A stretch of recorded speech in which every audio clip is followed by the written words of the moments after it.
paz para você. Bom, Eric, pastor amado, meu irmão precioso, ontem eu ouvi um pedaço da sua live e você estava falando exatamente do capítulo 5º de Marcos sobre a mulher do fluxo de sangue. Você fez uma excelente reflexão e hoje nós vamos dar prosseguimento ao que você falou ontem. Eu quero exatamente falar sobre as declarações poderosas de Jesus, as quais nós encontramos em Marcos, no capítulo 5º, dos versículos 35 ao 43. E esse capítulo é muito interessante porque ele tem um resumo de tudo que Jesus fez no ministério dele. Mas se você e os seus ouvintes permitirem, eu quero ler o versículo 21 ao 24, inicialmente, que diz: tendo Jesus voltado no barco para o outro lado, afluiu para ele grande multidão, e ele estava junto do mar. Eis que se chegou a ele um dos principais da sinagoga, chamado Jairo, e vendo-o, prostrou-se a seus pés, e insistentemente lhe suplicou: minha filhinha está à morte, vem, impõe as mãos sobre ela, para que ela seja salva e viverá. O versículo 24 diz que Jesus foi com ele e diz que grande multidão o seguia, apertando ou comprimindo, depende da versão que você tem em mãos.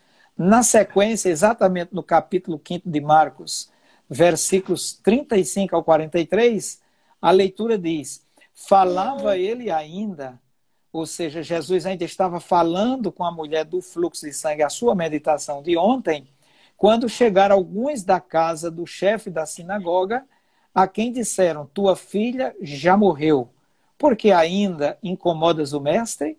Mas Jesus, sem acudir, sem atentar a tais palavras, disse ao chefe da sinagoga: não temas, crê somente. Contudo, não permitiu que alguém o acompanhasse, senão Pedro e os irmãos Tiago e João. Chegando à casa do chefe da sinagoga, viu Jesus ali o alvoroço, e os que choravam e os que pranteavam muito. Ao entrar, lhes disse: por que estáis em alvoroço e chorais? A criança não está morta, mas dorme. Na sequência do texto bíblico diz: e riam-se dele.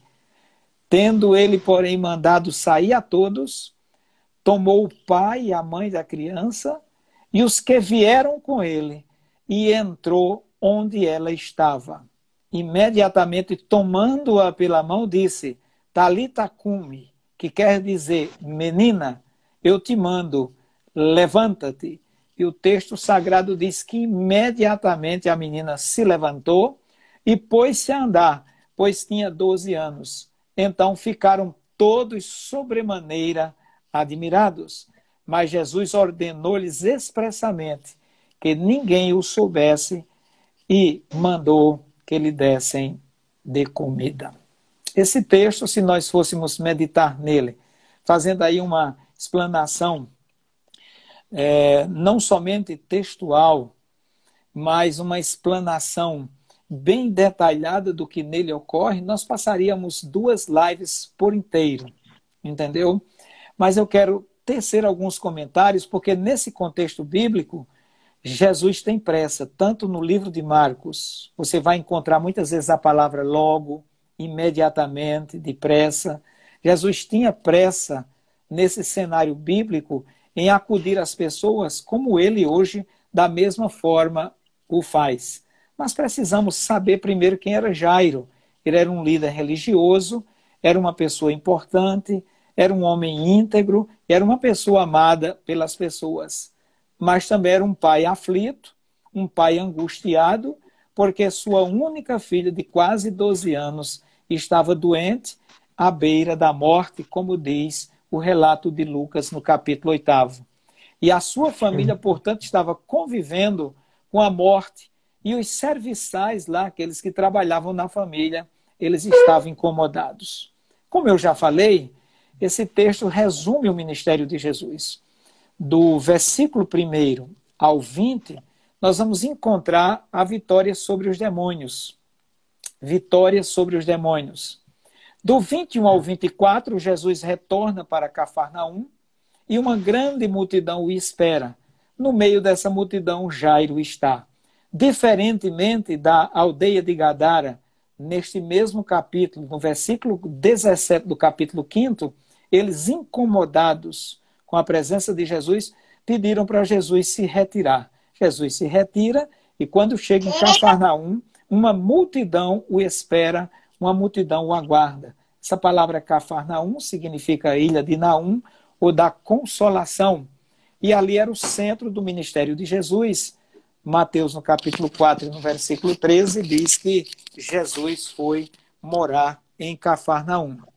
Coisas que acontecem, caiu o meu fone de ouvido.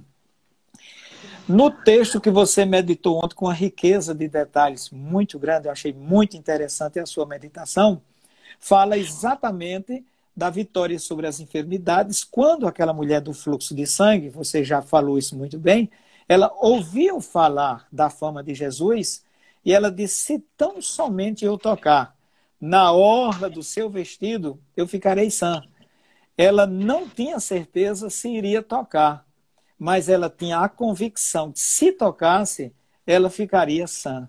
E isso aconteceu porque houve ali uma fé na vida dela que ativou a convicção dela naquilo que Jesus já era, porque ela conhecia a fama de Jesus. E eu quero lhe dizer que Jairo também conhecia a fama de Jesus. No capítulo 1 de Marcos, nós vamos encontrar nos versículos 32 ao 34, que ao cair do sol, trouxeram todos os enfermos, endemoniados, e toda a cidade estava reunida à porta, e Jesus curou muitos doentes de toda sorte de enfermidades, também expeliu muitos demônios, não lhes permitindo que falassem, porque sabiam quem ele era.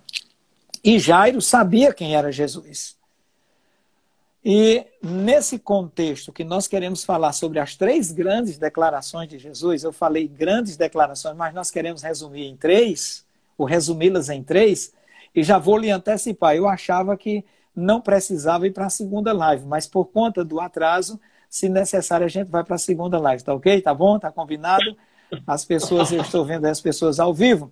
Então, a primeira grande declaração de Jesus é quando os mensageiros da casa de Jairo chegam e sabiam que a sua filha tinha morrido, eles dizem, tua filha morreu, não incomodes mais o mestre. Em outras palavras, eles estavam dizendo, não precisa mais que Jesus venha, a presença dele não vai resolver mais nada, porque até então Jesus, no conceito deles, tinha apenas curado e não tinha realizado nenhuma outra grande obra. Disse, não precisa mais não incomoda o mestre, a presença dele não vai resolver mais nada. Mas Jesus não atentou, não acudiu, não prestou atenção a nenhuma daquelas palavras. E com isso eu quero abrir aqui um parênteses. Muitas vezes as pessoas ficam dizendo coisas acerca de cada um de nós e Jesus não atenta para essas palavras. Ele não acudindo, não atentando, não prestando atenção a essas palavras, ele olhou para Jairo e disse, não temas, crê somente. Aqui está a primeira grande declaração, uma declaração de fé. A gente sabe que a fé é o firme fundamento das coisas que nós não vemos e a convicção daquilo que nós esperamos, a certeza daquilo que nós esperamos. Como eu já disse, Jairo tinha fé.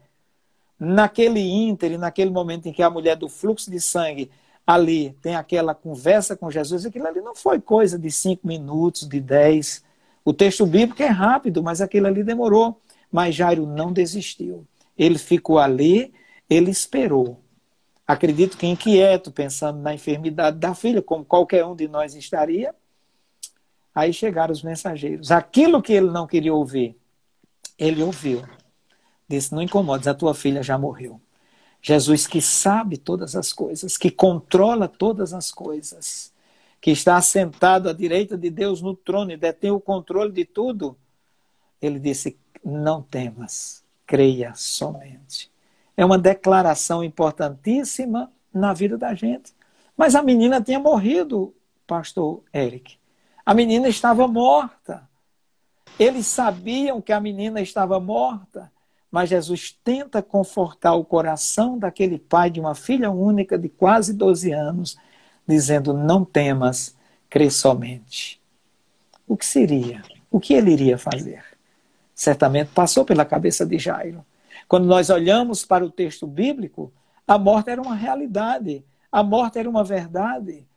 Mas, apesar da notícia, Jesus não se abalou e dá a entender que ele disse: não desista, continue crendo. Essa é uma das mensagens desta noite, uma declaração de fé. Continue crendo.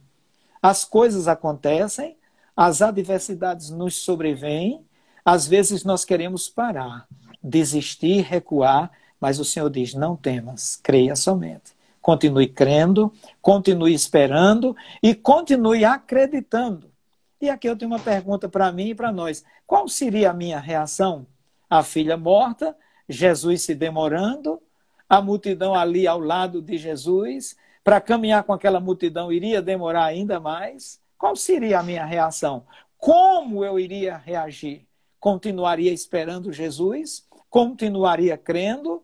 Continuaria entendendo que Jesus ia cumprir o que dissera e foi com ele, como quem diz: eu irei à sua casa?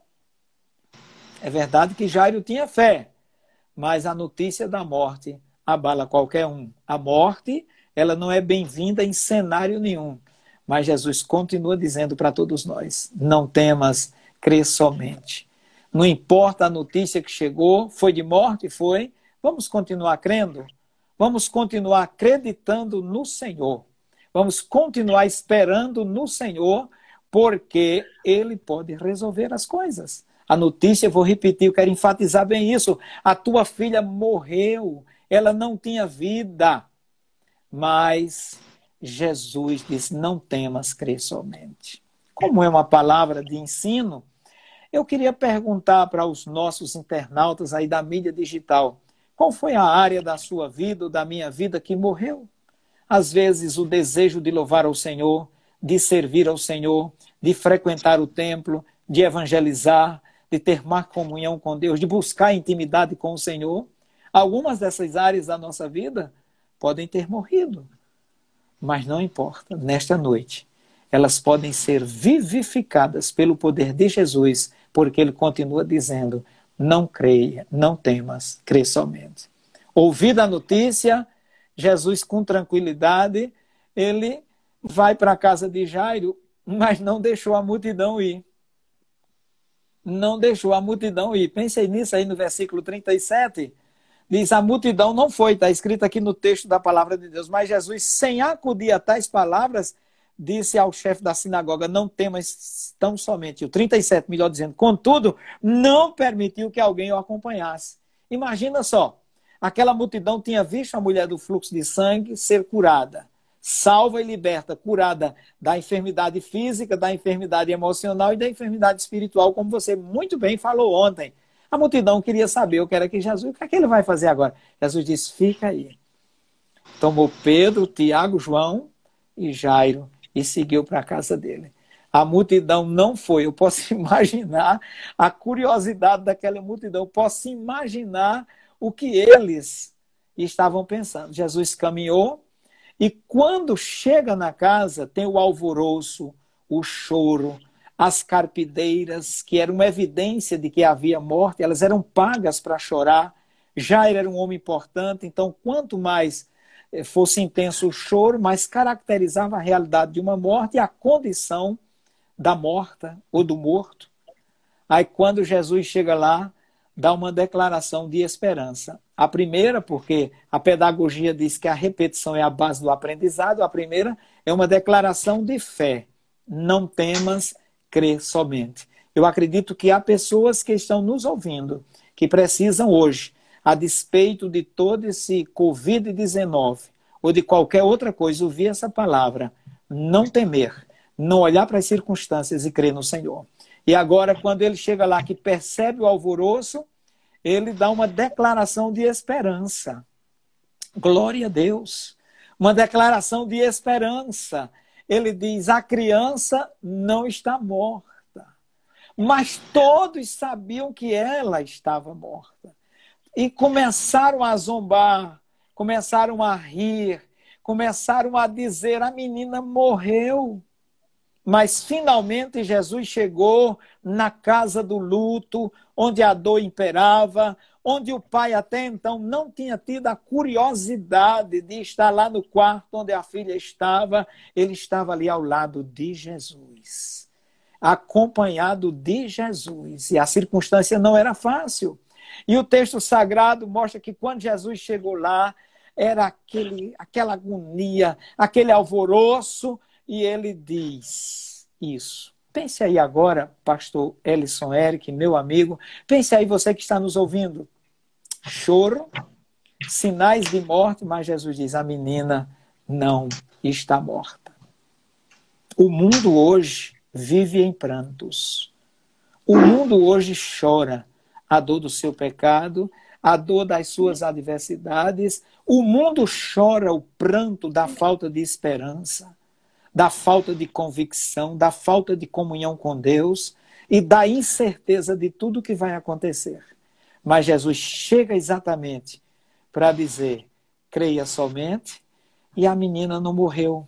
Em quaisquer circunstâncias da vida, ele está dizendo: não tem nada acabado, nada findou, porque Jesus chegou. Quando Jesus chega, a situação muda. E vou repetir porque eu gosto dessa expressão: riam-se dele. Quando você está pregando, quando eu estou pregando, quando ministros do Evangelho estão pregando, as pessoas zombam, escarnecem, mas não tem problema. A situação é parecida, mas Jesus continua sendo o mesmo. O Deus por meio de Jesus é a esperança de todo aquele que nele crê. Não importa se a morte, a Bíblia diz: tudo é possível ao que crer. Lucas capítulo 1, versículo 37, está certo que era num contexto do nascimento de Jesus, mas é a palavra de Deus. Tudo é possível ao que crer. Riram-se dele. Aí agora Jesus, para concluir, para arrematar aquele encontro salvador, a primeira foi uma declaração de fé, uma declaração de confiança: não temas, crê somente. A segunda agora, uma declaração de esperança, o corpo inerte, morto, esfriando lá no quarto. Mas Jesus não foi lá ainda e disse: a menina não está morta. E agora é uma declaração de poder. Jesus toma a menina pela mão e diz: levanta-te. Aleluia. Essas palavras não foram ditas para uma pessoa viva. Essas palavras não foram ditas para uma pessoa que estava ainda com as suas faculdades podendo captar o que estava ouvindo. Essas palavras foram ditas para uma menina que estava morta, para uma pessoa que tinha morrido, mas a ordem foi dada pelo Senhor da vida, o autor da vida, o detentor da vida e aquele que pode dar vida. A ti te digo, levanta-te. Levanta-te. E eu posso lhe dizer nesta noite, nesse momento tão singular de comunhão com Deus, de intimidade com Deus. O mundo hoje vive um estado de letargia, de mortandade espiritual. As pessoas não confiam em nada, mas a palavra de Deus, ela é poderosa e viva para, ouvindo a voz do Senhor, essa palavra que vem do Senhor, ela faz efeito na nossa vida, ela produz uma vida nova e uma vida diferente. Ele disse: levanta-te, e a menina imediatamente se levantou. No texto de Lucas, diz que o espírito tinha saído dela e o espírito voltou, a vida voltou. E aquela criança levantou-se, e quando aquela criança levantou-se, essa ressurreição espiritual daquela criança fala daqueles que estão mortos espirituais. Mas quando Jesus manda que a criança se levante e manda dar de comer, fala também da vida natural que nós temos que levar aqui na terra. Primeiro, a vida espiritual vivificada pelo Senhor, restaurada pelo Senhor. E nesse momento, nós podemos entender que o ministério de Jesus foi de aproximação das pessoas carentes e necessitadas para socorrê-las. Quem aproximou-se de Jesus, embora mortos na miséria, no pecado, nas enfermidades, elas foram libertas e curadas. Você falou ontem da mulher, ela tocou nele, experimentou o poder dele e foi renovada pelo Senhor, porque o Senhor pode todas as coisas. Hoje, Jesus é a pessoa indicada para que nós clamemos a ele e convidemos para que ele entre na nossa casa. Jesus foi convidado por Jairo para ir à sua casa, socorrer a sua filha que estava doente, mas ela morreu. E Jesus chegou lá, ressuscitou. Porque todas as pessoas que se encontram com Jesus, elas voltam por um caminho diferente. O paralítico voltou andando, o cego voltou vendo, a morta voltou viva e o perdido volta salvo. Porque Jesus quer implantar, através do poder da sua palavra, uma mudança na vida de cada um de nós. Jesus quer e pode fazer isso. Então, assimilemos e guardemos na palavra de Deus essas 3 grandes declarações de Jesus, essas 3 poderosas declarações de Jesus nesse contexto da visita dele à casa de Jairo. Não temas, crê somente. Uma declaração de fé. A menina não está morta. É uma declaração de esperança. Levanta-te. É uma declaração de poder. Eu quero orar, se você permitir, neste instante. Pai querido, no nome de Jesus, esta é a tua palavra que eu creio. E esta é a palavra que um dia me levantou, quando eu estava morto espiritualmente, como também morto fisicamente, condenado pela própria medicina. Mas o Senhor entrou na minha vida, me dando uma nova vida, uma vida espiritual nova no Senhor, e uma vida física restaurada para a glória do nome do Senhor. Eu não falo daquilo que eu ouvi dizer, eu falo daquilo que eu experimentei, porque eu creio no poder da palavra de Deus. Pai, no nome de Jesus, muito obrigado. Deus abençoe você, pastor Eric. Dentro das minhas limitações, eu estou à sua disposição. E foi um prazer muito grande estar com você.